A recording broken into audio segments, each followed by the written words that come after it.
આજે આપણે ધોરણ 6 સામાજિક વિજ્ઞાનના પ્રકરણ 2 સ્થાયી જીવનની સફર વિશે અભ્યાસ કરશું. તો કે એક જયવીર નામનો બાળક છે. હવે એ બાળક ટ્રેનમાં સફર કરે છે. હવે એને ટ્રેનમાં સફર કરતા કરતા બારીની બહાર જોવે છે. તો બારીની બહાર બળદગાડા, રિક્ષા, સાયકલ, મોટરસાયકલ, બસ આવું બધું એ જોવે છે. હવે એને વિચાર આવે છે કે આ જે કાંઈ બળદગાડા છે, સાયકલ છે, સ્કૂટર છે, એની શોધ કોણે કરી હશે? એટલે એના કાકાને પૂછે છે કે ભાઈ આ બળદગાડો છે, સાયકલ છે, એની શોધ કોણે કરી હશે? તો એ સમયે એના કાકા છે એ જવાબ આપે છે કે આપણે જે ટ્રેનમાં બેઠા છીએ એ ટ્રેનની શરૂઆત આશરે 150 વર્ષ પહેલા થઈ છે. કેટલા વર્ષ પહેલા? 150 વર્ષ પહેલા. 150 વર્ષ પહેલા એટલે વિદ્યાર્થી મિત્રો, આપણા દેશમાં સૌ પ્રથમ રેલવેની શરૂઆત ઈસવીસન 1853માં મુંબઈથી ઠાણા સુધી ડેલહાઉસીએ શરૂઆત કરી હતી. આપણા દેશમાં સૌ પ્રથમ રેલવેની શરૂઆત ઈસવીસન 1853. એટલે કે એના કાકા એને જવાબ આપે છે કે આપણે જે ટ્રેનમાં બેઠા છે એ ટ્રેન 150 વર્ષ પહેલા એની શોધ થઈ છે. પરંતુ આ જે બળદગાડા છે એ હજારો વર્ષો પહેલા એની એ શોધ કરવામાં આવી હતી. અને આ બળદગાડા છે એ સૌથી જૂના છે. એટલે કે એની શોધ છે એ બહુ બધા સમય પહેલા, એટલે કે હજારો વર્ષો પહેલા એની શોધ કરવામાં આવી હતી. અને એ પહેલા મનુષ્ય છે એ એક સ્થળેથી બીજા સ્થળે એ કેવી રીતે જતો હશે? તો કે પગપાળા જતો હશે, એટલે કે ચાલીને જતો હશે. બરોબર છે? તો આદિમાનવ એ પોતે ભટકતું જીવન જીવતો. આપણે અહીંયા જોયું કે આદિમાનવથી સ્થાયી જીવનની સફર, કે એના જીવનની સફર કેવી હતી, એનો જીવન જે એને સમય પસાર કર્યો એ કેવો હતો, અને સ્થાયી કે ભટકતું જીવન જીવતું. તો એક જગ્યાએ સ્થાયી કેવી રીતે થયું? તો એના વિશે આપણે આજ અભ્યાસ કરશું. તો કે આદિમાનવ છે એને નામ જ આપ્યું કે આદિમાનવ છે એ ભટકતું જીવન જીવતું. બરોબર છે? એટલે કે એનો મતલબ એમ થશે કે આદિમાનવ છે એ ખૂબ જ જૂના સમય પહેલાનો શું કહેવાશે? માનવ કહેવાશે. બરોબર? એટલે કે આદિમાનવની જો આપણે વ્યાખ્યા જોતી હોય તો આપણે એને અર્થમાં શું કહીશું કે સૌથી જૂના સમયનો માનવી. સૌથી જૂના સમયનો માનવી એને આપણે શું કહીશું? આદિમાનવ. કે ભાઈ આદિમાનવ છે એ પોતાનું જીવન કેવી રીતે પસાર કરતો?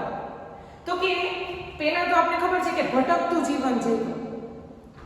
એને કોઈ પણ પ્રકારનો પરિવાર કે એવી કાંઈ હતું નહીં. એ પોતાની રીતે જંગલમાં મન ફાવે એમ પોતાની રીતે જ એ ભટકતું જીવન જીવતો. અને શિકાર શું કરતો? તો કે શિકાર કરી પોતાનો સમય વ્યતીત એટલે શું કહેવાય? પસાર, સમય પસાર કરતો. બરોબર? કે ભટકતું જીવન જીવતો અને પોતે શિકાર કરી અને આખો દિવસ છે પોતાનો સમય વ્યતીત કરતો. હવે માનવીની આ અવસ્થા એને હન્ટર એન્ડ ગેધરર્સ, બરોબર કે શિકાર કરવો, શિકાર કરવો અને એકઠું કરવું. આનો મતલબ શું થશે? હન્ટર એન્ડ ગેધરર્સ એટલે કે શિકાર કરવો અને એકઠું કરવું. એટલે કે એની આ અવસ્થા એટલે કે આદિ માનવના સમયમાં એ પોતે આખો દિવસ પોતાનો સમય છે શિકાર કરવામાં પસાર કરી દેતો. કેમાં પસાર કરી દેતો? શિકાર કરવામાં. અને શિકાર કરી અને પછી શું કરતો? એકઠું એટલે ભેગું કરવું. તો આ જે કાંઈ અવસ્થા છે એ અવસ્થાને આપણે શું કહીશું? શિકાર કરવો અને એકઠું કરવું. પરીક્ષામાં પૂછાઈ શકે કે એ શિકાર કરીને જે સમય વ્યતીત કરતો એ અવસ્થાને શું કહેવામાં આવશે? તો કે એ અવસ્થાને શિકાર કરવો અને એકઠું કરવું. હવે એ સમય શિકારની વાત આવે તો એ સમયે જંગલી પ્રાણીઓ જેમ કે હરણ, પછી જે પાણીમાં રહેતા એટલે કે માછલીઓ, પક્ષીઓ, એનો શું કરતો? તો કે શિકાર કરતો. અને એ સમયે એ શિકાર કરી અને એ તો ખાતો જ, પરંતુ સાથે સાથે એ કંદમૂળ એટલે કે ફળ અને ફળો એવા જે વસ્તુઓ મેળવી શિકાર કરી અને ઘણી વખત એને શિકાર ન પણ મળે તો એ પોતે ખોરાકમાં શું લેતો? તો કે કંદમૂળ અને ફળો.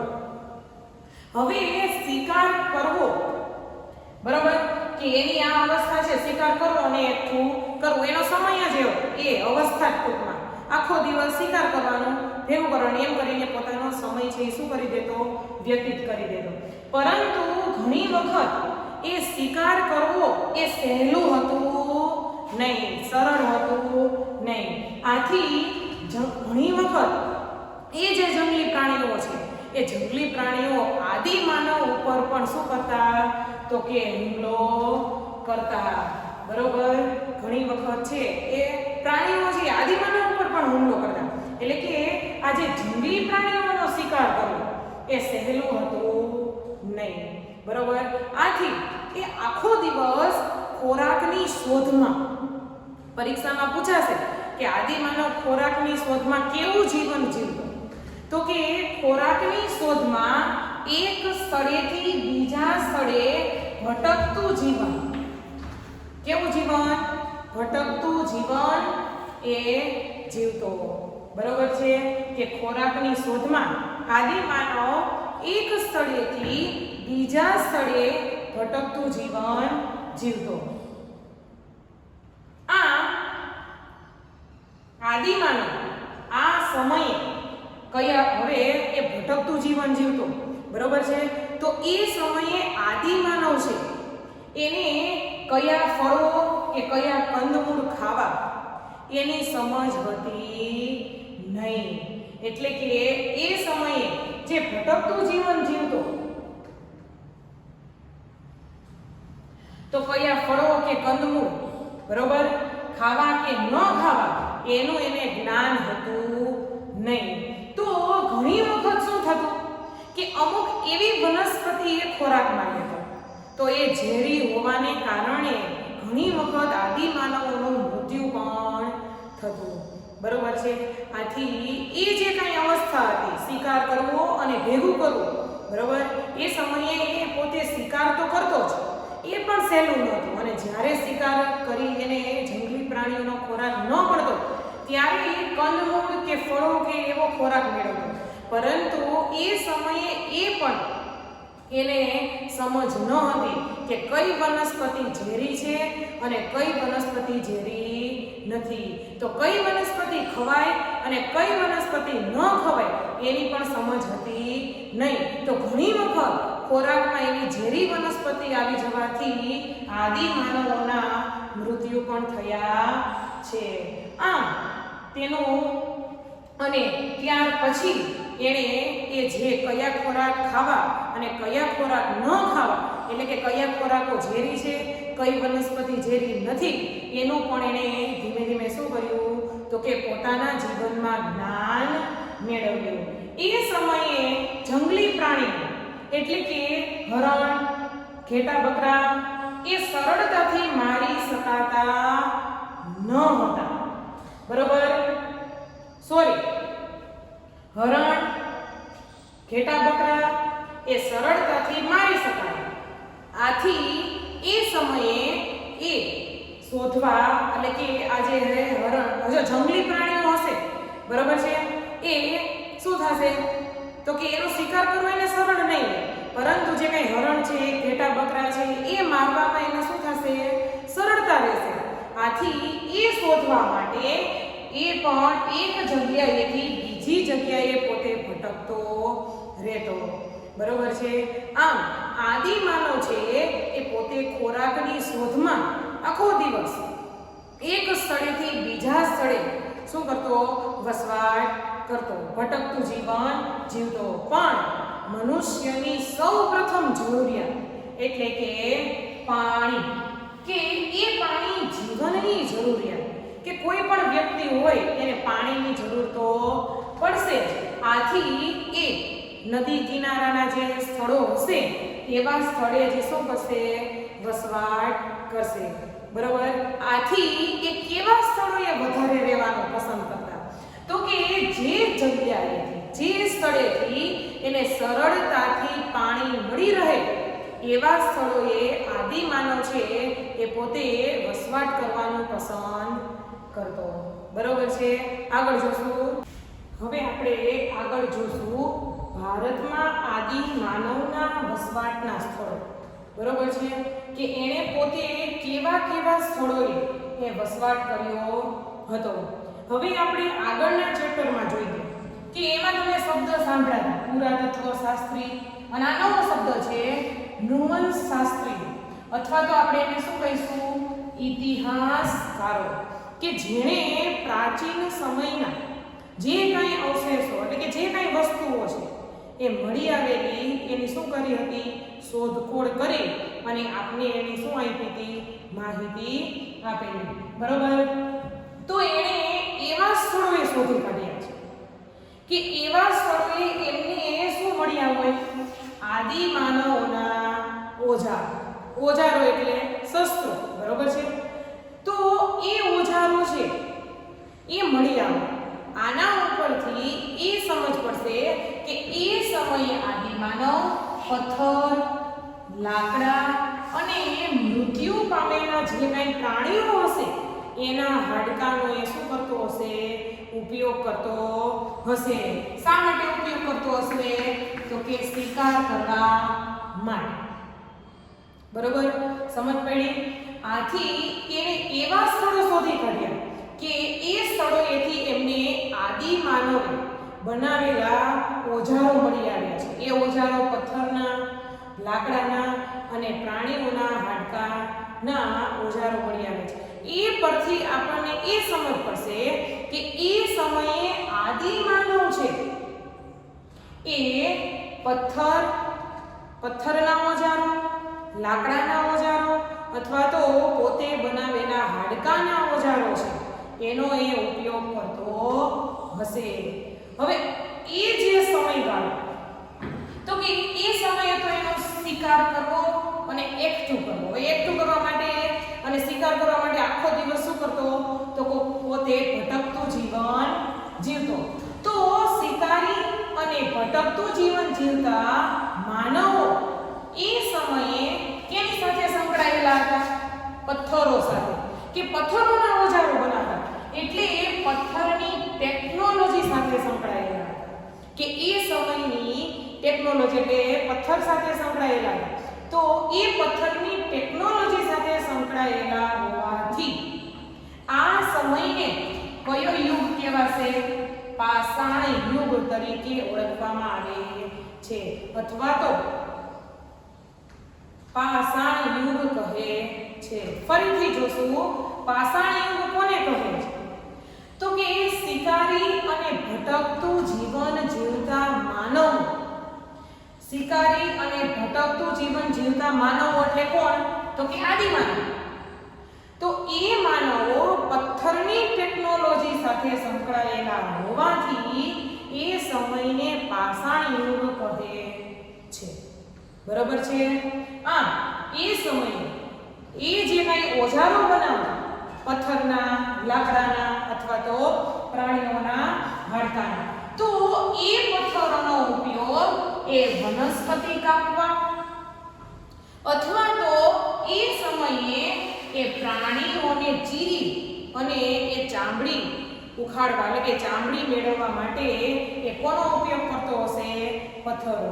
હવે આપણે એમ થશે પથ્થરોના ઓજાર તો કે ઘસી અને એને અણીદાર બનાવી એવી રીતે પથ્થરોના એ શું બનાવતો હશે?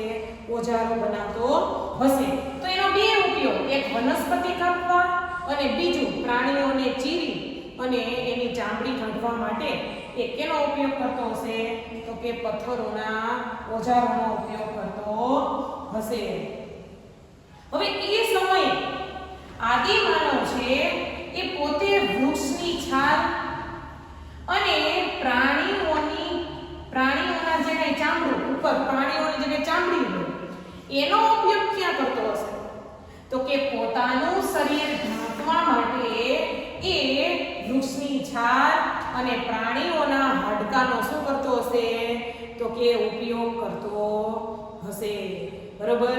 હવે સમજ પડી કે વનસ્પતિ કાપવા અને પ્રાણીઓને ચીરવા માટે બરોબર એ સમયે પથ્થરોના ઓજારોનો ઉપયોગ કરતો અને એ સમયે એ વૃક્ષની છાલ અને પ્રાણીઓની જે કઈ ચામડી છે એ ચામડી એ પોતાનું શરીર ઢાંકવા માટે એનો શું કરતો હશે? ઉપયોગ કરતો હશે. એ સમયે આદિમાનવ મેં આપણે કીધું કે જીવન જરૂરની વસ્તુ તો કે પાણી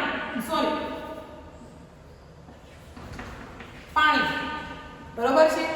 આપણે આગળ જોયું કે જે સ્થળે એને સરળતાથી પાણી મળી રહેશે એવા સ્થળોએ વધારે રહેવાનું પસંદ કરશે.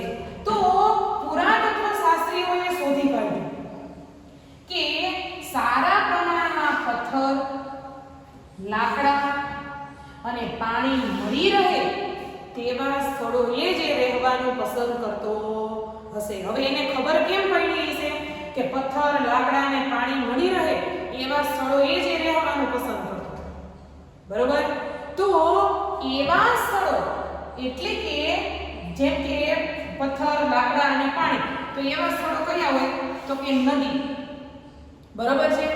તો એવા સ્થળોએથી એને વધારે પ્રમાણમાં શું મળી આવ્યા હશે? ઓજારો મળી આવ્યા હશે.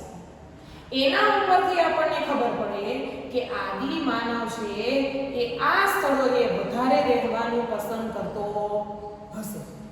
સમજ પડી? બરોબર. આથી એવા સ્થળો કે જ્યાં એને પથ્થર, લાકડા, પાણી એ સરળતાથી મળી રહે એવા સ્થળોએ રહેવાનું પસંદ કરતો. ઘણી વખત છે એ ચોમાસાની ઋતુમાં જો વરસાદ હોય અથવા તો એવા જે જંગલી પ્રાણીઓ છે એનાથી એ પોતાનું રક્ષણ કરવા માટે એ ક્યાં રહેતો હશે? તો કે પ્રાકૃતિક ગુફા. પ્રાકૃતિક ગુફા એટલે કુદરતી. બરોબર છે. જે ડુંગર હોય એમાં વચ્ચે જે કઈ કુદરતી રીતે ગુફા હોય બરોબર, તો એ પ્રાકૃતિક ગુફાનો ઉપયોગ કરતો. ક્યારે? તો કે વરસાદ હોય ત્યારે અને જંગલી પ્રાણીઓથી પોતાનું રક્ષણ કરવા માટે, બચવા માટે એ પ્રાકૃતિક ગુફાનો ઉપયોગ કરતો. તો એવી પ્રાકૃતિક ગુફાઓ ક્યાં મળી આવી છે? તો કે મધ્ય ભારત એટલે કે મધ્ય પ્રદેશ કે જ્યાં વિંધ્યાચલ પર્વતમાળા છે. એ વિંધ્યાચલ પર્વતમાળામાં અનેક ગુફાઓ મળી આવી છે. હવે આપણને એમ થશે કે એને કેમ ખબર કે એ જ ગુફામાં વસવાટ કરતો હશે? બરોબર. અથવા તો એને કેમ ખબર કે એ વરસાદ અને જંગલી પ્રાણીઓથી રક્ષણ મેળવવા માટે પ્રાકૃતિક ગુફાઓનો ઉપયોગ કરતો હશે? તો એવા જે કંઈ પ્રાકૃતિક ગુફાઓ મળી આવી છે એ ગુફાઓમાં અથવા તો એને કેવા સ્થળો મળી આવ્યા છે? તો કે નર્મદા નદીની આસપાસ. નર્મદા નદીની આસપાસ એટલે કે એ નદીની આસપાસ એને આવા ઘણા બધા ઓજારો છે એ મળી આવ્યા છે. આથી આપણને એના ઉપરથી એ પણ સમજ પડે કે એ નદી કિનારે રહેવાનું પસંદ કરતો હશે કે જેથી એને સરળતાથી પથ્થર, લાકડા અને પાણી મળી રહે. હવે પુરાતત્વ શાસ્ત્રીઓએ જે આ ગુફાઓની શોધ કરી કે ગુફાઓમાં એ વસવાટ કરતો, બરોબર. તો એવા સ્થળો કે જે ભીમબેટકા, હવે આ ભીમબેટકા એ ગુફાનું નામ છે, ક્યાં આવેલી છે? મધ્યપ્રદેશમાં, બરોબર. તો એવી ગુફાઓમાં આદિ માનવોએ એ સમયે દોરેલા જે પક્ષીઓ, અમુક પ્રાણીઓના ચિત્રો, હરણ, પછી ભાલા અને અમુક વૃક્ષોના એવા 500 જેટલા ચિત્રો દોરેલા એ ગુફાઓમાં જે કંઈ પથ્થરો હોય એના ઉપરથી એવા ચિત્રો મળી આવ્યા છે. એના ઉપરથી પુરાતત્વ શાસ્ત્રીઓએ અભ્યાસ કરી કે આ ચિત્રો છે એ આદિ માનવોએ દોરેલા હશે અને એ ચિત્રોમાં પ્રાકૃતિક રંગ, કેવો રંગ? કુદરતી પાંદડાનો જે કંઈ લીલો રંગ હોય, બરોબર, તો એ પૂરી એવી રીતે એને 500 જેટલા ચિત્રો એ ગુફાઓમાંથી દોરેલા એવા મળી આવ્યા છે. હવે એ ગુફામાંથી એ સમયના ચિત્રો મળી આવ્યા, એના ઉપરથી એમ સમજ પડશે કે એ ગુફાઓમાં પણ વસવાટ કરતો હશે. તો કે ગુફાઓમાં વસવાટ કયા કયા સમય? તો કે વરસાદ હશે ત્યારે રહેતો હશે, જંગલી પ્રાણીથી રક્ષણ મેળવવા માટે એ ગુફામાં રહેતો હશે, બરોબર, કે જંગલી પ્રાણીથી બચવા, પોતાનું રક્ષણ કરવા માટે એ ક્યાં વસવાટ કરતો હશે? તો કે પ્રાકૃતિક ગુફા, બરોબર. તો એવી એક તો કે વિંધ્યાચલ પર્વતમાળામાં અનેક ગુફાઓ મળી એવી છે કે જે મધ્યપ્રદેશમાં એક બીજી ભીમબેટકા એ ગુફાઓ પણ મળી આવી છે કે જ્યાં આદિ માનવે દોરેલા ચિત્રો મળી આવ્યા છે. આના ઉપરથી આપણને એ સમજ પડશે કે એ સમયે આદિ માનવ નદી કિનારે તો વસવાટ કરતો જ, પણ પ્રાકૃતિક ગુફાઓમાં પણ વસવાટ કરતો હશે, બરોબર છે.